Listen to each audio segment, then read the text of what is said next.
Morning.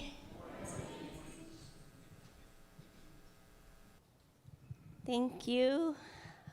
Let's give another round of applause for our band. They really sing beautifully. Oh, wow.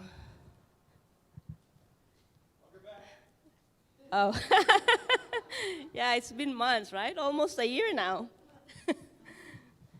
The last time I was here was a long time ago. I can't even remember. Yeah, so anyway, as Lanyang said, happy, what was that? Change of time? I guess this is is it officially the beginning of springtime now? It has to be in 21, I guess, right? Yeah, but today, actually International Women's Day, and then this whole week is National Women History Week.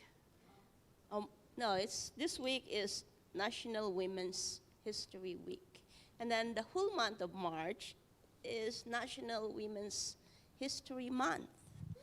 So that's why I asked Pastor Unmi, what do you want me to talk about? And she said, can you talk about women?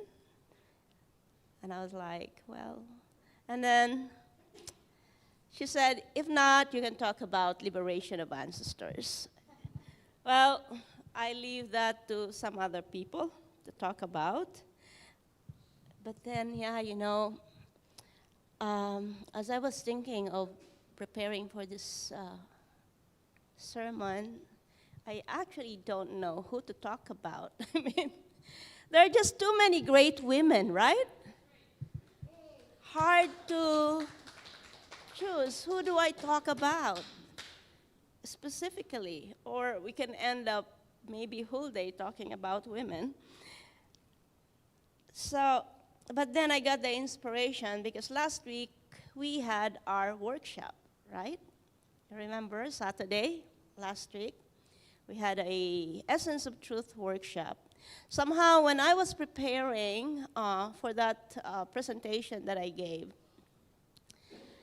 we were actually fortunate to have already prepared slides coming from LA. And it's a new slides presentation for me. I had not used that presentation before. And one of the slides that caught my attention is about the restoration, and actually it's about establishing foundation of faith and foundation of substance. And then in the foundation of substance, it says there, Abel, Eve, or Cain, Abel, and Eve. I mean, Cain, Eve, and Abel. At the center is Eve. I don't know who were in the lecture last time. Did you notice that? I don't usually present the foundation of substance with Eve in the middle. Never done that before. It's always God, and then there is Cain and Abel. And that was interesting to me. But it simply kind of put things in perspective on the importance of women. You know, I was like, oh, I guess I am being prepared to this week speaking about women. Because it just made me realize,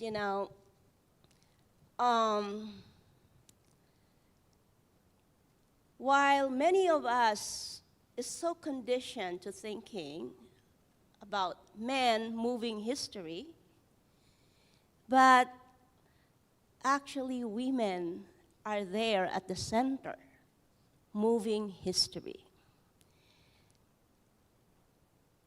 In the presentation, it talks about two important women of history.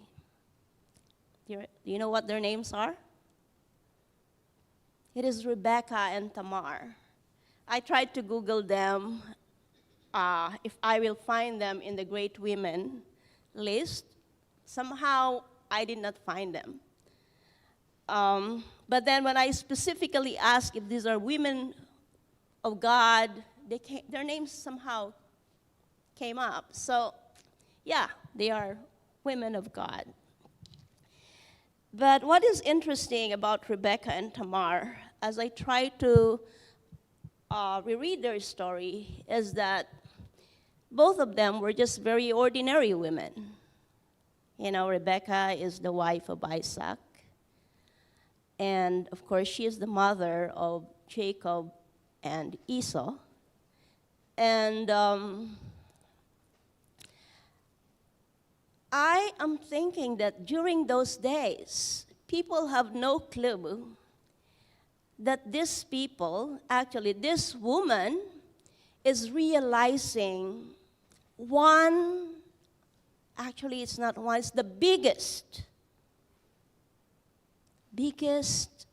advancement in God's providence.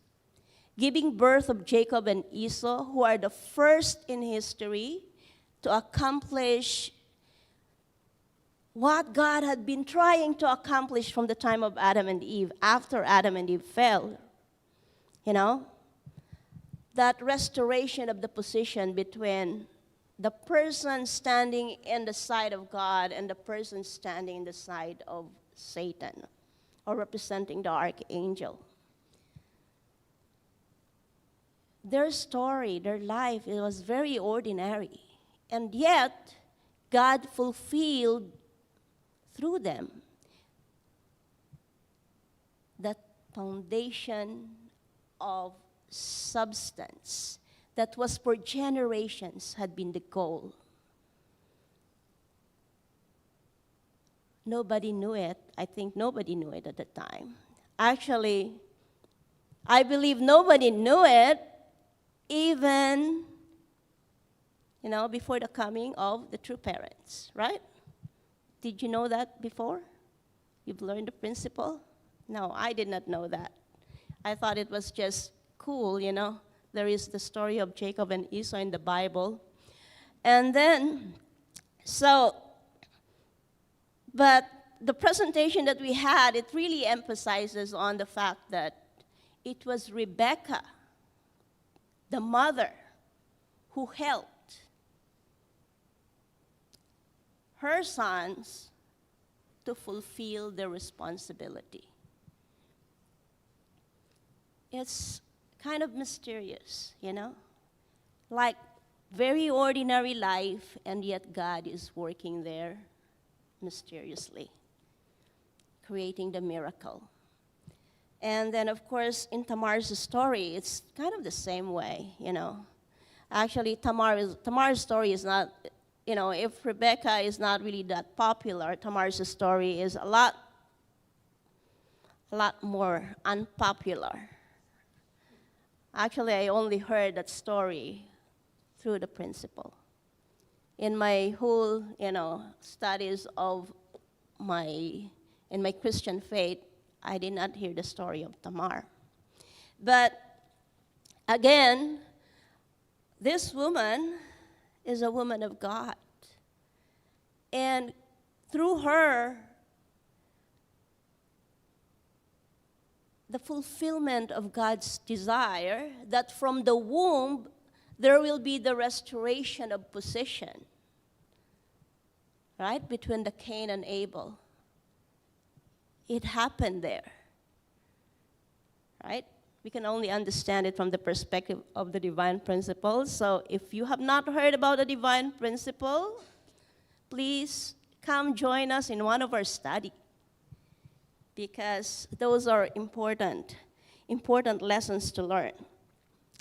So, yeah. And the thing is, as I was saying, these two women are very ordinary women. Actually, in their times, I don't think that they were seen as, great women of history, especially what Tamar did. it is not something that is acceptable to the society, right? Probably even the same with Rebecca, what she asked her son to do, tricking the older brother. Yeah, it's not really something that is common society will approve. But these women, both of them are faithful. And somehow they communicate, they have their way of communicating with God. That's why they hear. They hear the voice of God telling them that this is what you are supposed to be doing. So I believe they have their own personal devotions.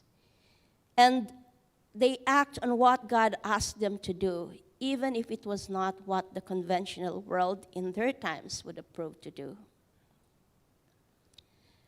And I was like thinking, what did God exactly ask them to do? Are they really a very big thing? One is they have to give birth to their children, right? That is one thing that God asked them to do, is they have to bear children. And then they were to raise up, they were to guide their children. They have to be responsible wife and then responsible mothers. They were to teach and support their children.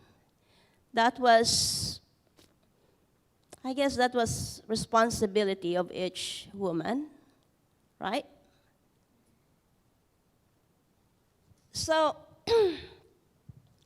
but these two women become so great because of that special condition that they have accomplished through their children, advancing God's providence. Actually, through them, God was able to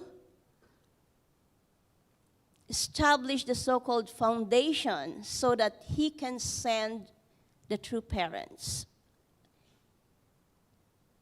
He can send the only begotten son and only begotten daughter who will become the true parents and who will give rebirth to all of humanity.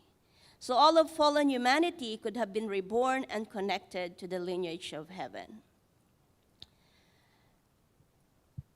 Of course, we know that in our time now, their story is like, they were like far, far away, far from our times, right?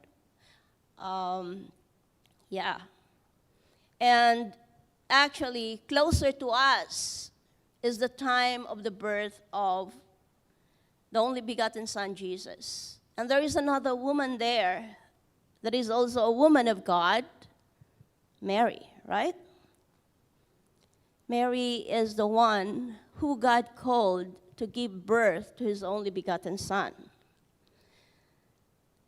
And actually, as I think about her, I just realized that, it looks like God is always calling women at a very young age. Because Mary was called, she was just a young woman. She's very young. And yet, Mary had the obedience to fulfill what God asked her to do. Of course, yeah, I will leave that there. So, but then that allows, those women allows God's providence to move forward in such a way that the big steps in the fulfillment of his dream are accomplished. According to Reverend Moon, in the time of Jesus, there is not only Jesus who was supposed to be born, right? There is also an only begotten daughter that is supposed to be born that time. And they were supposed to together establish the position of true parents. But then that did not happen. God had to wait for like 2,000 years because Jesus had to go the way of the cross. But then Jesus made a promise that in his return, he will be coming and he will be fulfilling the marriage supper of the Lamb. That was his promise. And when I think about marriage, marriage does not happen with just one man. It always happens with a woman, right? Of course, our society at some point is so confused that they thought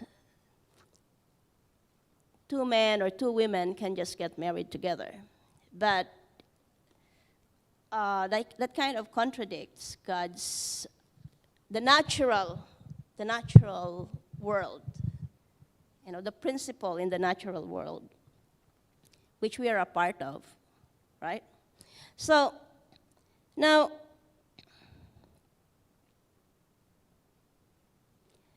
at this point in time, we are living where, it's hard to really see. I feel like, the life that we have now is kind of like the same in the times of these people. God is working through people who does not seem to be so special that the people living with them can be questioning their credentials to be these women of God or people of God.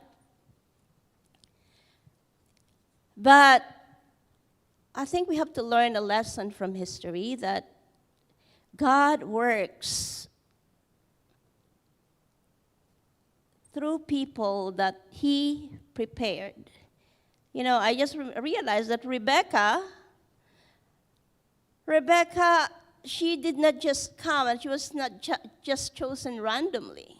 Actually, there was very specific instruction when she was found from God, And it seems like, she was born of the lineage that is supposed to be wife to Isaac. So, heaven, God is working in a way that may not be something that is, kind of openly known to everyone. It is only known to the person who are called and those who actually are going to be working with those special people. At first, that is how it is. So in our time, actually, there is a woman. I actually think of her as the ultimate woman of God. That had I myself not known her, probably I will never attend her. And I think it's the same for every one of you who are here, right? The only reason why we are here and attending the true mother, the only begotten daughter, the mother of peace, the Holy Mother Han, is because we have come to know her. Somehow we had been introduced to her. But the thing is, unless we had the opportunity to know, we don't know, right? That's just how it is. Because these special people of God, these special, in particular, women of God, are also very ordinary. And if they are simply to be seen from the perspective of our, human perspective, we'll never get to recognize them. So, I would like us now to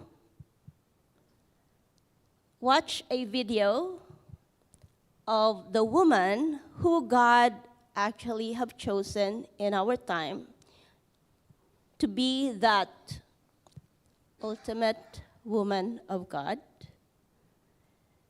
And then I'll share a little bit more, hopefully a sentence or two after.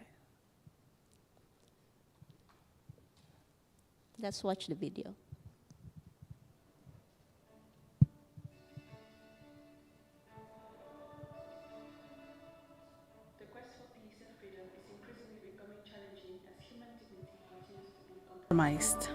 in traversing a historical landscape marked by pain and bitterness, in the pursuit of enduring peace evokes a multitude of concerns and reflections. Dr. Hak Cha Han Moon has spent her life driven by a profound motivation to address fundamental historical questions and attain lasting peace.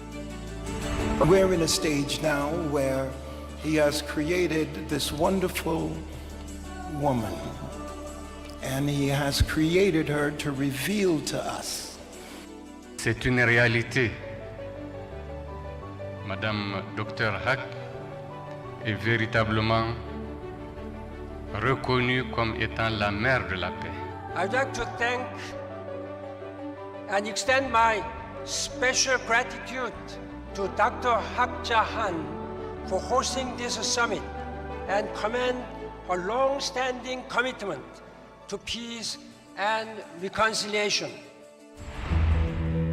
Working towards resolving foundational historical questions to secure enduring peace has been the guiding force behind Dr. Hak Cha Han Moon's lifelong endeavors. In recognition of her efforts, today leaders from various corners of the globe acknowledge her as the Mother of Peace.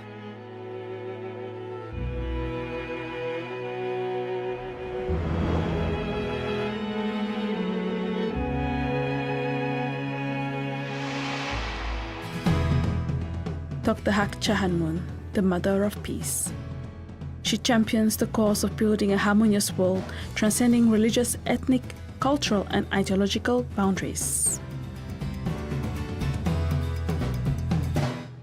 To confront global challenges such as climate change, environmental crisis, human rights, and refugee plight, Dr. Moon has outlined an international agenda concentrated on eliminating hunger and addressing technological disparities. She also puts in tremendous efforts to mentor future leaders, allowing many young people around the globe to hold on to hope and dream big by financing their education. With a vision of a world free from wars and terrorism, Dr. Hak Cha Han Moon embarks on numerous peace initiatives across the globe. Dr. Hak Cha Han Moon seeks the international community's support to bring peace to the Korean Peninsula and aspires to establish it as the heart of the Pacific civilization, a beacon of global peace. In a region marred by conflict, Dr. Moon has initiated the Hope Rallies in Korea, illuminating the prospects of a heavily unified Korea and fostering national unity and cohesion. She has passionately encouraged Japan to evolve into a heavenly Japan, contributing to the prosperity of Asia and the greater good of humanity. Dr. Moon has played a pivotal role in guiding Asia from obscurity to become a heavenly Asia. She has inspired the United States to rekindle the Christian spirit and transform into the heavenly United States, and has revitalized Europe after the turbulent century into a heavenly Europe. She has also forged paths for a heavenly Africa, a continent plagued by famine and poverty. Through her efforts in Latin America, a region subjected to invasions and exploitation, she has facilitated the emergence of a heavenly Latin America. What inspires Dr. Hak Cha Han Moon to tread the path of a patriot who adores her country and a saint who cherishes the world? Despite the COVID pandemic, she convened gatherings of former and current heads of state and government, as well as leaders of international organizations in Korea.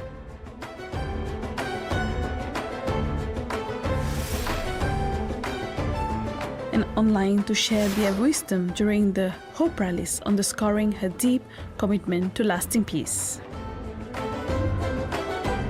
Dr. Hak Cha Han Moon perceives the quest for world peace as a divine calling that must be answered.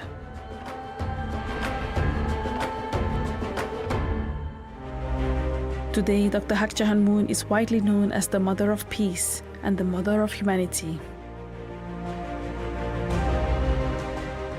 And she thus has a diverse family of sons and daughters of various ethnic origins all around the world. Dr. Hak Cha Han Moon, the Mother of Peace, has traversed the world, enlightening people that we are all the children of Heavenly Parent, members of one family, and emphasizing the principles of interdependence, mutual prosperity, and universal values.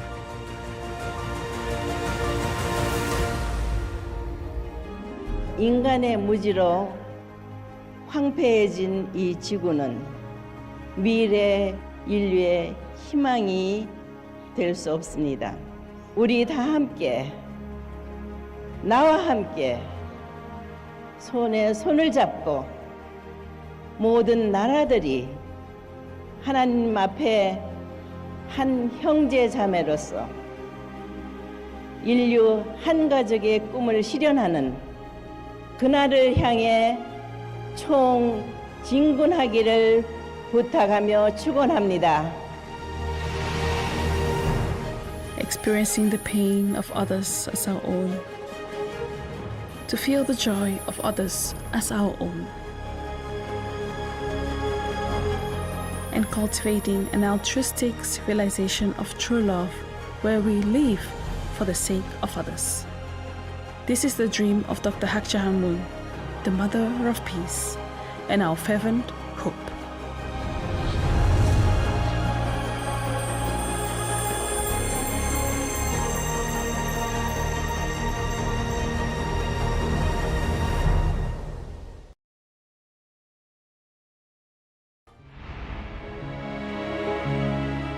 Where do we come from?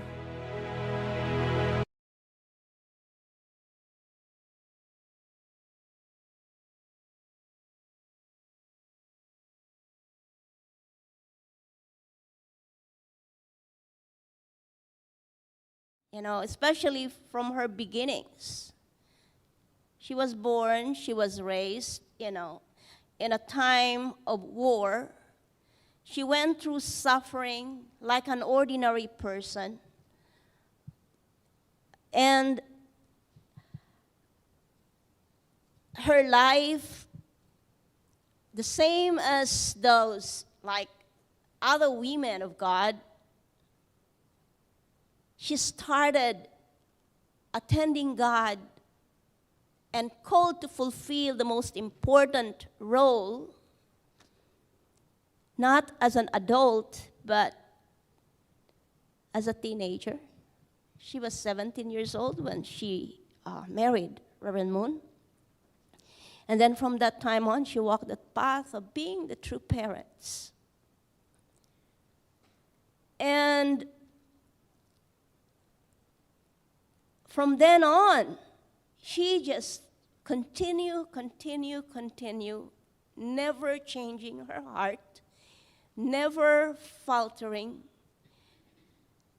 If, you know, we are familiar to her life, we know that it is not an easy life. When I think about her, you know, to be a 17-year-old starting a family and then being in the public mission, I just know she is really this special woman of God. I remember myself when I started my family, I was 36 years old. But I tell you, I did not want to do public mission. I left, actually. I told my husband, I want my own kitchen. I want my own place. I thought the only thing I can do is to take care of my children. I cannot do any public responsibility. But then to think of true mother being in the public position all the time throughout her years, you know. And then to this day, we know what she'd been doing. Just recently, actually last year, she was at 82 years old. People who are ignorant of her, of who she is, put her in a detention center. And I was amazed with, you know, how the testimony of those who were visiting her, how they see her, you know. Just last, was it Friday or Thursday, and the night vigil, there were these testimonies from the pastors that visited her in Korea. And they were saying that, before they went there, they thought she was kind of in despair, or she is kind of really this weak. But then that is not how she presents herself. She gives direction. She provided inspiration and encouragement to those who visited her. So while they were there supposed to be strengthening her, they were the ones strengthened in return. This is the woman who is, she has her challenges, but standing for God and fulfilling the will of God, even in the most difficult situation. So, if there is one, woman who we should be celebrating, I think we should celebrate. We should celebrate Holy Mother Han, the Mother of Peace, the only begotten daughter, the true mother. But then in celebrating, I thought, we don't only celebrate her like from a distance, but really we celebrate her as part of her and becoming the same woman of God. Well, women of God are not called to be, special people, really. I mean, they are ordinary. They are called to do ordinary things. What was it? What is it? To be a good wife, to be a good mother, to be a good sister. That is what we are being called for. We celebrate our being women, fulfilling those responsibilities. And then let us add sharing these great women to others, especially sharing this great woman of God, the Holy Mother Han, to others, so that they can know and they can understand her, and they can come to attend her. Let's try to do our best to be able to testify and share. We don't need great symposiums. We don't need to, not necessarily a big workshop. Just talk about, would you like to know this person? And yes, I think that is what my sharing for today is. Thank you very much. I would like to offer a prayer. Our dear most beloved Heavenly Parent, beloved true parents of heaven, earth, and humankind, Heavenly Parent, yes, your will is not always known to everyone. How you work your providence, how you choose your special people. Heavenly Parent, although your desire is to make your will known to everyone, but you're only able to express it and really share it to those who are seeking and asking. Heavenly Parent, I really pray that the world can seek and ask with desperate effort, Heavenly Parent, to know what is your will, what is the will of heaven, Heavenly Parent, and to know who you are working with, Heavenly Parent. Loving Heavenly Parent, I pray that we can be instruments in order that others can know about you and about your will and about your desires, especially about our true parents and our Holy Mother Han. Heavenly Parents, may we can be able to really work together so that the world will know, Heavenly Parent, you are working in your kingdom building, and we are going to get there. But everyone needs to be able to connect with the people who you have chosen to be the true parents. Heavenly Parent, please guide all of us and guide all of humanity, Heavenly Parent. We want peace, we want love, Heavenly Parent, true love to flourish everywhere. So, yes, allow us to be able to serve as your instruments. I want to offer all these things with humility and gratitude in attending Holy Mother Han in my name, Rosie Muyongo, blessed family. Adieu.